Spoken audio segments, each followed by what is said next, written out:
আজ সোমবার এই বিশেষ শিবমন্ত্র শ্রবণ করলে রুদ্ররূপে জেগে উঠবেন মহাদেব, আর শত্রুরা হবে ধূলিস্যাৎ। ওং নমঃ শিবায়। নমস্কার দর্শক বন্ধুরা, আজ সোমবার মহাদেবের বিশেষ দিনে 108 বার ভক্তি ভরে শ্রবণ করুন এই শক্তিশালী শিব মন্ত্র। রুদ্ররূপী শিব শত্রুকে ধ্বংস করে আপনাকে সর্বাত্মকভাবে রক্ষা করবে। শাস্ত্রে বলা রয়েছে এই মন্ত্র সোমবার শ্রবণ করলে শত্রুর সর্বনাশ হবে, সকল অশুভ শক্তি দূর হবে এবং ভক্তের চারিদিকে তৈরি হবে এক রক্ষা কবচ। এখন শুরু হচ্ছে মহাশক্তিশালী সেই শত্রু বিনাশক শিব মন্ত্র। মন্ত্রটি পুরো 108 বার শুনুন, কারণ শেষ পর্যন্ত না শুনলে শত্রু বিনাশ কখনোই সম্ভব নয়। আর আপনি যদি সত্যি মহাদেবের ভক্ত হয়ে থাকে তাহলে মন্ত্রটি পুরো 108 বার শুনে কমেন্টে হর হর মহাদেব লিখতে একদম ভুলবেন না। তাহলে আসুন বন্ধুরা, আমরা এবার 108 বার শ্রবণ করি সেই শক্তিশালী শত্রু বিনাশক শিব মন্ত্রটি। ওং হং জুং সদাশিবায় শত্রু বিনাশনায় স্বাহা। ওং হং জুং সদাশিবায় শত্রু বিনাশনায় স্বাহা। ওং হং জুং সদাশিবায় শত্রু বিনাশনায় স্বাহা। ওং হং জুং সদাশিবায় শত্রু বিনাশনায় স্বাহা। ওং হং জুং সদাশিবায় শত্রু বিনাশনায় স্বাহা।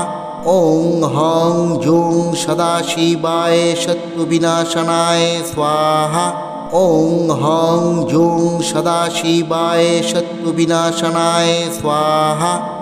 ওং হং জুং সদাশিবায় শত্রু বিনাশনায় স্বাহা। ওং হং জুং সদাশিবায় শত্রু বিনাশনায় স্বাহা। ওং হং জুং সদাশিবায় শত্রু বিনাশনায় স্বাহা। ওং হং জুং সদাশিবায় শত্রু বিনাশনায় স্বাহা।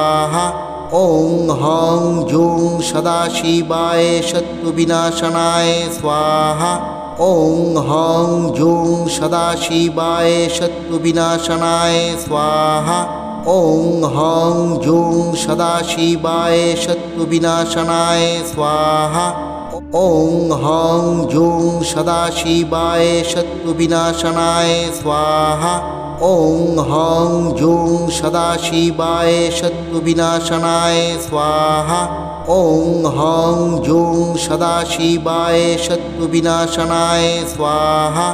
ওং হং জুং সদাশিবায় শত্রু বিনাশনায় স্বাহা। ওং হং জুং সদাশিবায় শত্রু বিনাশনায় স্বাহা। ওং হং জুং সদাশিবায় শত্রু বিনাশনায় স্বাহা। ওং হং জুং সদাশিবায় শত্রু বিনাশনায় স্বাহা। ওং হং জুং সদাশিবায় শত্রু বিনাশনায় স্বাহা। ওং হং জুং সদাশিবায় শত্রু বিনাশনায় স্বাহা। ওং হং জুং সদাশিবায় শত্রু বিনাশনায় স্বাহা। ওং হং জুং সদাশিবায় শত্রু বিনাশনায় স্বাহা। ওং হং জুং সদাশিবায় শত্রু বিনাশনায় স্বাহা। ওং হং জুং সদাশিবায় শত্রু বিনাশনায় স্বাহা। ওং হং জুং সদাশিবায় শত্রু বিনাশনায় স্বাহা। ওং হং জুং সদাশিবায় শত্রু বিনাশনায় স্বাহা। ওং হং জুং সদাশিবায় শত্রু বিনাশনায় স্বাহা। ওং হং জুং সদাশিবায় শত্রু বিনাশনায় স্বাহা।